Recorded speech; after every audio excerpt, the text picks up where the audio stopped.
Well, after World War II, he was imprisoned by the Japanese. My grandmother found out that my grandfather was beheaded. I think for my grandmother it was hard because she was a widow and she had to work a lot to raise 3 daughters.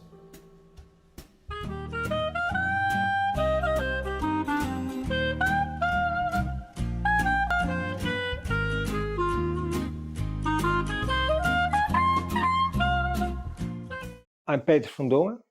I'm born here in Amsterdam, not far from here. It's just at the Overtoom in 1966. I've got a twin brother, an elder brother, and a younger brother from my own mother. And my mother, she's born at Manado in the former Dutch Indies. And her parents, my grandparents, are from Ternate, Maluku Utara. I was always, as a young child, interested in making drawings, reading comics since I was really just a little child. Tintin, Suske and Wiske, Flemish and Belgian comics, and I just started copying it when I was a youngster, just copying all those comics from them. And since my 16, was it 16? Yeah. I just became an comic artist because I published for the first time in a real comic magazine. So for me, that's the start of being an illustrator comic artist, and that was in 1982. So it's more than, it's already 83. So it's 43 years ago. So I'm for 43 years in the business as an illustrator comic artist.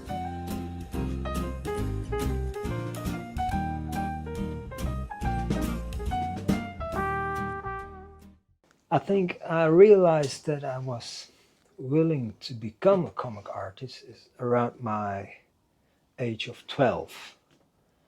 But then, of course, I didn't know how to do or whatever. But then when I was 14 years old, I met a comic artist, a Dutch comic artist, and he was already in his 30s, 31, 32. And he introduced me in this Dutch comic scene.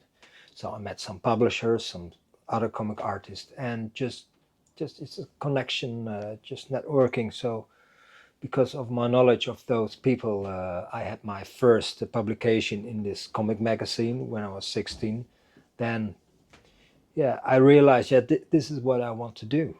Of course, I didn't know how I have to approach anything, but it just start and just doing your work and having commission jobs because of this friend of mine. As you can see, this is my first guitar over here. And when I was 14, I had guitar lessons.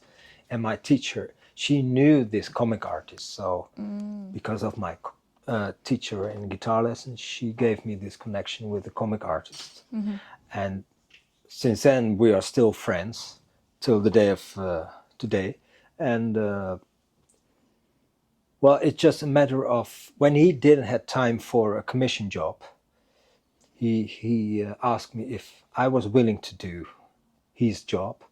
So I made contact with his client, and his client was okay with it. So from then on, I just start slowly growing my commission jobs with the different clients. And because of I knew certain people who were willing to help me, because I don't have any education for becoming a comic artist. You didn't have in those days, in the 1980s. Yeah.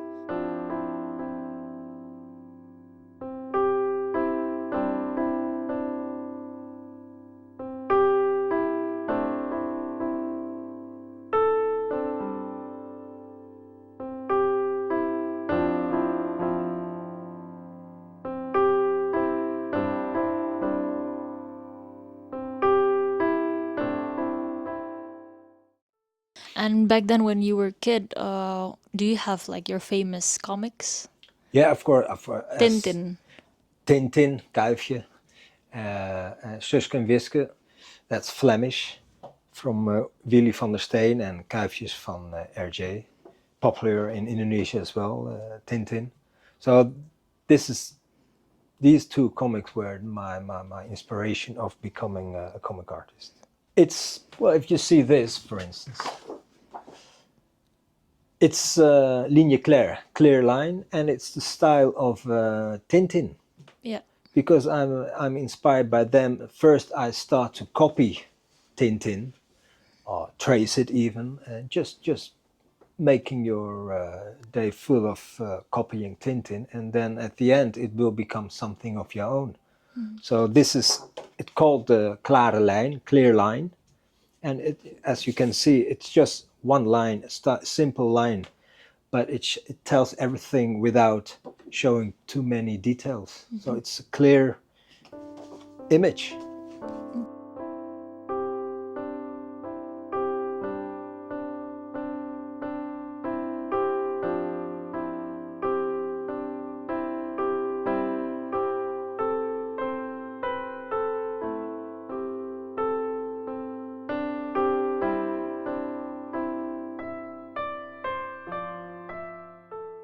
And what does the first stage of creating a comic look like for you? For me, the first stage is first you start with the writing. My first, let's say, for my Rampokan book, just my first from 1991. It's my first ideas of Rampokan, and I wrote this in India, where I was there for traveling for 4 weeks, and then I will start with the paneling on this. Just Yeah. thumbnails. Yeah. It's a page already, but just only visible for me. I know what's happening, and I write down the dialogues, and it's all comes together. The storyline and image, it start all together, and it starts here, and then I will have, for instance, a page like just on a rough A4 size. It's a storyboard. It's just a paneling. It's a decoupage, a storyboard. How to tell in images the storyline you had in mind. So this is the scenario, the script. So that's what I do, and then I will make it bigger, the same page, but then in the real drawing, much more detailed. Because I have these ideas. I read novels. I've seen videotapes or whatever in my research. So I got an image from old photo, let's say from Jakarta or Batavia back then. I got old pictures from Batavia. So I have a scene in mind in a certain neighborhood in Jakarta in the 1930s or 40s. So I know the image of this street life, and then I have a dialogue and action. It will take place in that street, so it comes all together with my research surrounded on me with all the photos. And start writing and drawing at the same time, sketching. And what do you think the most challenging part throughout the process, from writing, drawing, and finalizing? It's writing. It's just to make up this storyboard or film script, or how that's the most challenging and more difficult thing to do, because drawing only like this, right? That's technique. This is just technique, just how to know, to having the skills to do this. That's just making hours behind your desk. But writing, it's a creative process. It comes from your head, and sometimes you have days there's nothing. There's no idea, and that's very frustrating. Yeah.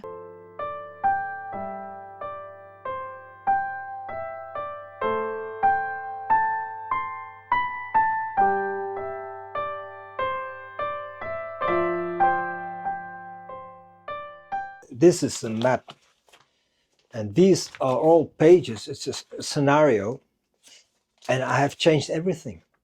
This is, I just cut and paste. Everything is changed. So I made many versions of a script, And that's because during the process, I got more better ideas, because it's just a matter of start working, start doing your job. And then at the end, you will have different ideas from the start, and I will start all over again. And how long does the whole comic book usually take until it finish? Well, it depends what kind of comic book. For my own book, Rampokan, like this one, this is my personal book. I wrote the story and everything. Altogether with Rampokan Java and Rampokan Celebes, those two books, it took me 13 years. But that's exceptional, because for this book, which I made, just recently published in France, and this is the Portuguese edition, by the way, it's written by a Belgian writer. The drawing only, it took me 3 years. It's still a lot of work, but it's only 3 years for me. So it depends what kind of book it is. It's not personal for me. I'm more an illustrator to Okay. When you need to yeah, work with others. yeah. And Rampokan, that's something personally for myself. So I have many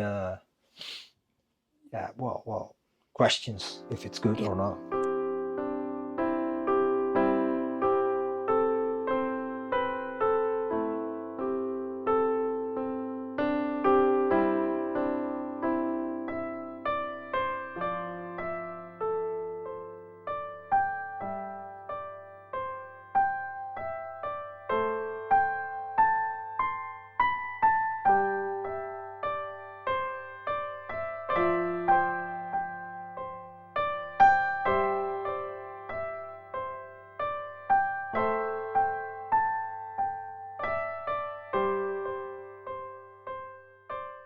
And my first debut is Muistheater, Theaterticus, Theater of Mice, Muistheater, Rampokan Java, Rampokan Sleus, Familieziek, Rio. I think 8 or 9 books, and all over the let's say 40 years. It's not much. Okay. And what project are you most proud so far? I think it's still Rampokan. Rampokan. This is the book. This Rampokan Jawa and Makassar. Yeah. This is the Indonesian first edition, Rampokan Jawa. But nowadays it's this the newest Indonesian edition by Gramedia, Rampokan, just Jawa and Celebes all together in one volume.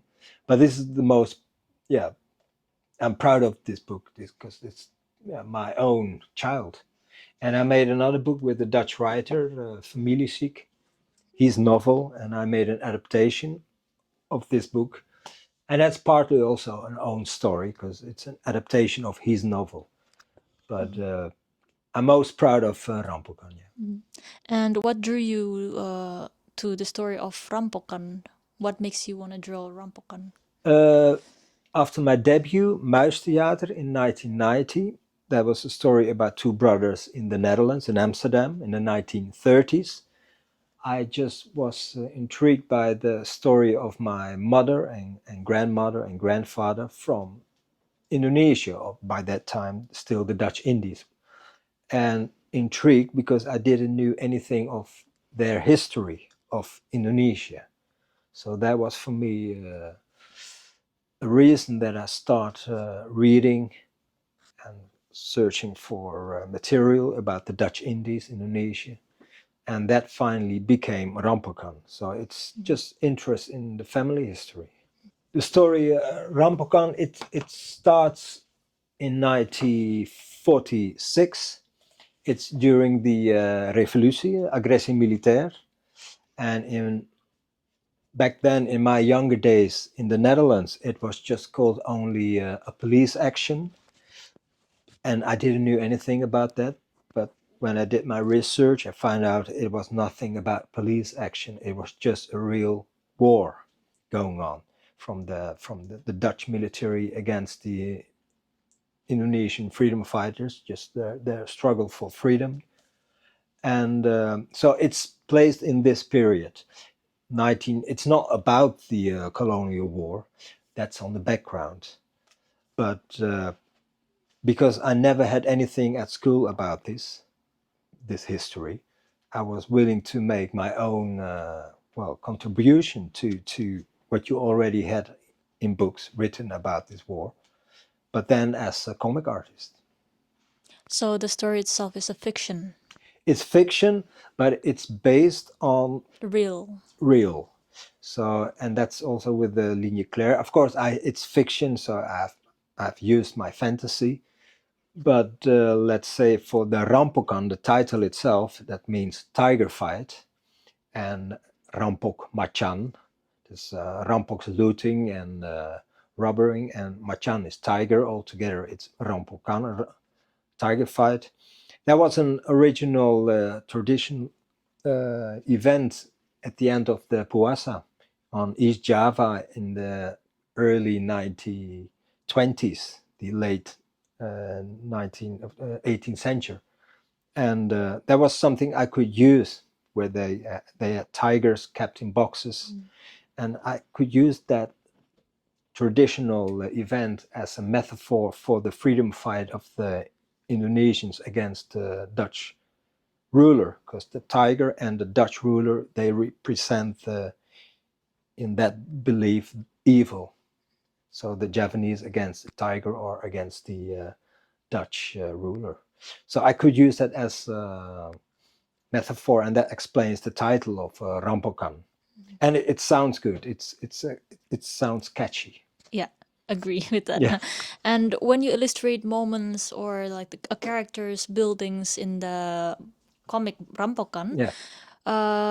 do you also experience personally, like you go to Indonesia to have inspiration, or you talk some people in Indonesia Yeah. as well? Well, I have been there a couple of times, well, many times in Indonesia. My first time was in 1992, and it was formally for doing research, to going to musea and making pictures of street life, old buildings, because I had a lot of books already from Jakarta and Bandung, old photos. But for instance, for Makassar, there was back then, 30 years ago, there were no publications of photo books of Makassar. So I came there to make pictures, and I used them as well in my book. And I met family, and well, it was in a different time, 1992, so they didn't talk many about their life. But those personal stories I have mostly from secondhand stories from diaries or from novels and fantasy. So traveling to Indonesia really play a role shaping Yeah, your. because you can make a script like this, a scenario like this for years with all your research. But in this case, I had about Indonesia a white spot here.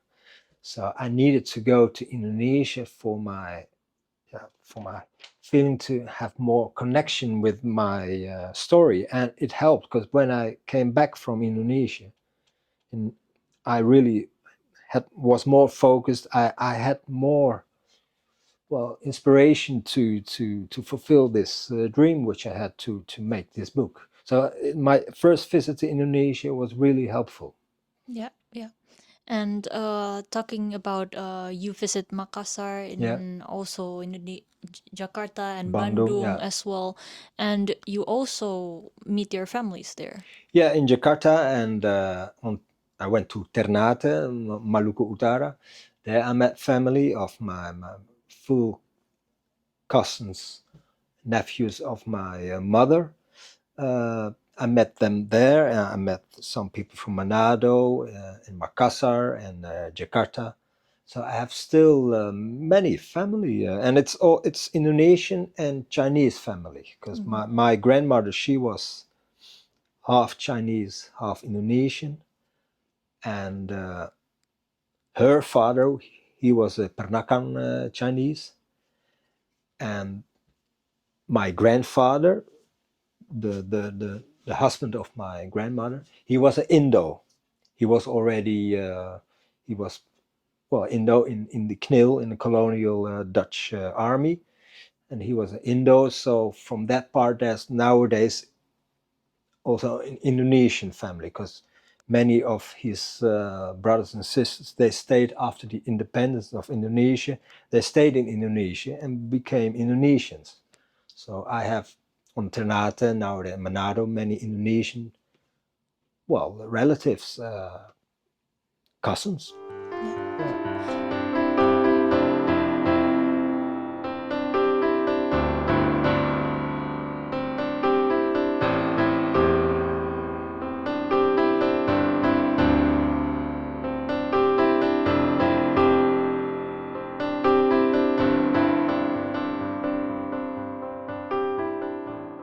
It starts with my mother. She is born in Manado in 1941, and my grandparents, and they came from Ternate, Maluku Utara. And my grandmother, she was half Chinese, half Indonesian, and she was born in 1910. And my grandfather, he was an Indo from Ternate, and he was born in 1907. Well, after World War II, my grandfather, because he was a soldier for the Dutch colonial army, he was imprisoned by the Japanese during the Japanese occupation from 43 till 45. So after the capitulation of Japan, my grandmother found out that my grandfather was beheaded by the Japanese, executed. He was imprisoned by the Japanese because he kept hidden weapons, arms in his garden, in his well, in case the Americans from the Philippines would arrive at Manado. But because of the Japanese secret police, the Kempeitai, they had arrested a certain person, tortured him, of course, and he mentioned the name of my grandfather and his group of people who are willing to fight against the Japanese occupation. That's why he was arrested, and maybe for 1.5 years, I don't exactly. He was in prison camp, and this is his jacket, pajama jacket he wore during his imprisonment. And he's beheaded one day after the capitulation of Japan. So that means August 16th of 1945. The capitulation is in 45. But I guess he was already on a list because of his resistance. And I have heard from somebody, an older man, 20 years ago, he wrote me a letter. He told me in this letter that my grandfather was, during his at the end of his imprisonment, was warned by an Indonesian guard for the Japanese soldiers. He was warned that he will be executed. And by saying, if I come back next time and I will tell you, go get your pachol, that means you have to get up and hide yourself, because it means that you will dig your own grave for your execution.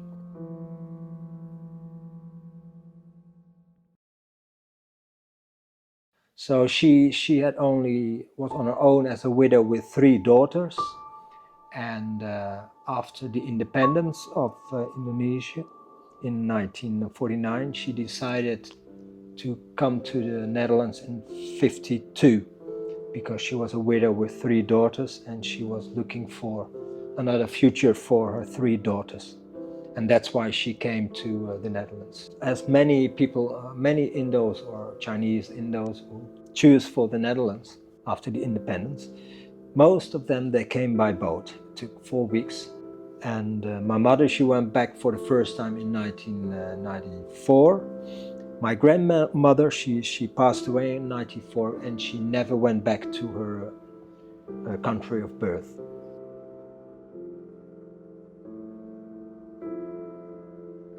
I think for my grandmother it was hard, because she was a widow and she had to work a lot for to raise 3 daughters. If I go, I know the stories of racism in the 1950s, 60s, when those Indos, partly mixed, Gado-Gado, Indonesian, Dutch, they thought, well, how did you speak so wonderful Dutch? Because you come from Indonesia. There was no knowledge here in the Netherlands in the 1950s.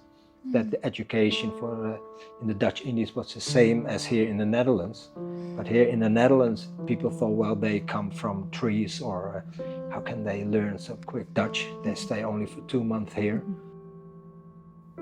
Do I feel Dutch? Well, of course I've got a Dutch culture, but it's always, and you will experience from your youngest days, especially in the 1960s, 70s, there were not so many migrants, different colors in the streets than nowadays.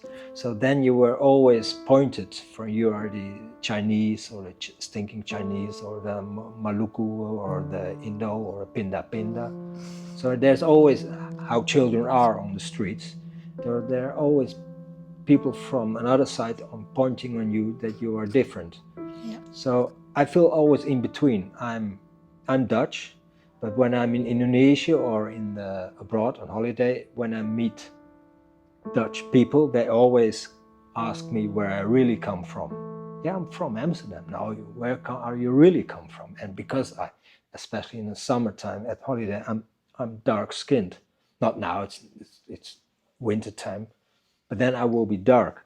So I'm not a real Dutch person with blonde hair as my father. He was a tall man from 192, blonde, blue eyes. So I'm not like that. So I'm always in between.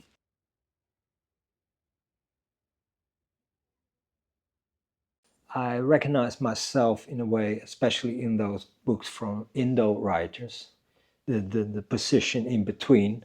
I recognize this, that it was happening to myself as well here in the Netherlands, even in the 1980s or 90s, which I experienced on the streets.